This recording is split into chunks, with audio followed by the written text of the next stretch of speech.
The Investing in African Mining Indaba currently underway, and a range of issues regarding investment, the state of mining, future technologies will be discussed, as will the just energy transition and South Africa's future with coal. ESG Knowledge Lawyer at Webber Wentzel, Dalit Anstey, joins us now to focus on mining's green shift and how to partner for sustainable solutions. Good evening and welcome to the program, Dalit. Lovely to have you with us. You know, it's 20 years since the first iteration of the Mining Charter was introduced in 2004, 2 decades filled with change and tumult as well. But central to contemporary development on changes in the mining sector, this piece on sustainability. How well is South Africa managing this in terms of our just energy transition framework? Thank you so much for having me on the show, Iman. It's really lovely to be here this evening to share some thoughts on a topic that is very, very, very important and probably one of the defining challenges of our time. Being dominated by coal in South Africa, our energy systems, we are very vulnerable to the effects of climate change, but also all of the policy and regulatory developments that are happening in the space of the just energy transition. We have already seen that fossil fuels have enabled developed countries rather to develop, but unfortunately it has caused terrible damage to the climate. And in Africa, we feel many of these devastating consequences. We've seen an increase in wildfires, we've seen an increase in droughts, we've seen flooding, and it's really only the beginning, Iman. Regulators, policymakers, and investors across the globe are implementing measures to achieve net zero. And these are in line with commitments made in terms of the Paris Agreement and international obligations to achieve net zero. But many developing countries, including South Africa, understandably are calling for just energy transition, not just a transition, but rather a just energy transition. That is one that is underpinned by considerations of justice, mainly distributive justice, procedural justice, and restorative justice. And our just transition needs to be inclusive. It has to take everybody and no one can be left behind. What you described there is developing countries, you know, spending the money and Africa paying the bill or picking up the tab in terms of those environmental effects that you described there so well. To move to the section then about, you know, justice and inclusivity in mining. The common refrain from communities is that they've either been left out of the conversations, they've been left out of change and plans that are intended for them. They're dealing directly firsthand, you know, with environmental degradation. But it doesn't seem to be a message that seems to get through. What is your observation on how keenly observant those who are either investing or building or involved in mining in those areas are, you know, playing that close role with communities? Yeah, so I think, Iman, we are seeing shifts in the space.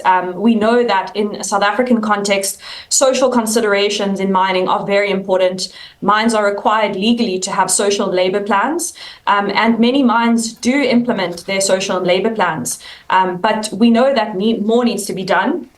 And we also know that, you know, in terms of the dynamics that we're seeing playing out around community fragmentation and leadership, it's so important that we have representation from the community and proper engagement fora being set up during the course of mining, as opposed to leaving it all the way to the end and planning for just transition at the end. What we saw recently with the report that came out from the Presidential Climate Commission in respect of the Kamati power station, and I should also mention that the just transition element was actually more of an afterthought in that project.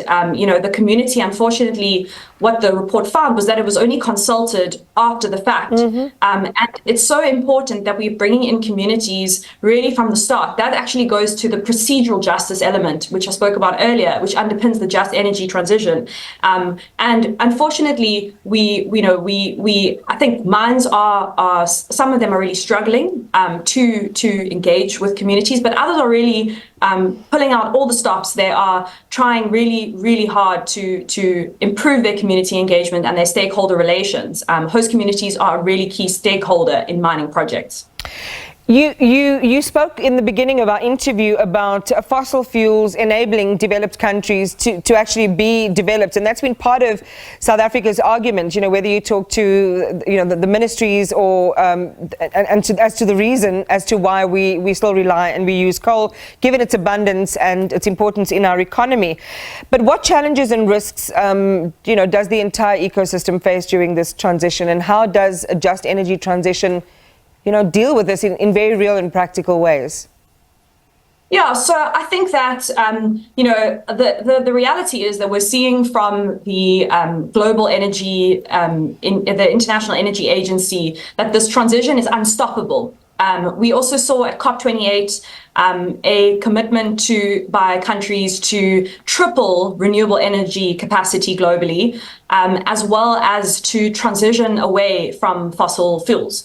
And so in many ways, this transition is inevitable, or the trajectory is set.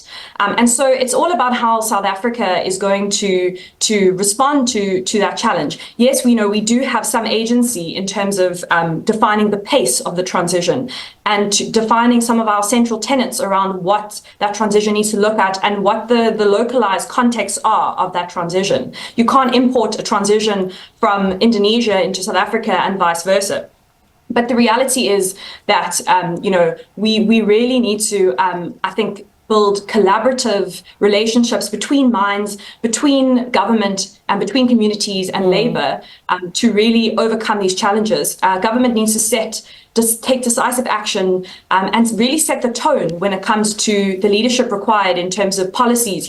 We need to have consistent energy policies that are consistent with our environmental commitments, as well as our just energy transition policies. And those things are really key in ensuring the certainty that investors require when investing in just energy transition projects. But we are seeing a flow of capital, new sources of capital and opportunities for businesses who make the shift, who integrate environmental, social, and governance factors into their businesses. We are seeing them, being able to take on new opportunities in financing. There's green loans, there's sustainability-linked financing. There are new opportunities associated with this transition, and I really want to drive that point home because I think that there are so many risks, but there are also a lot of opportunities. And it is also about, the proliferation of the right information, Dalit, and how to access, as you say, all of the support that is there. But still, that principal debate, argument, consultation has to happen where you're taking people along on that journey, but also where there are dividends that are reinvested back into those communities so that they can feel the effects of change, not just environmentally, but also in their way of life. Thanks for talking to us tonight. We appreciate your time. ESG Knowledge Lawyer at Webber Wentzel, Dalit Anstey.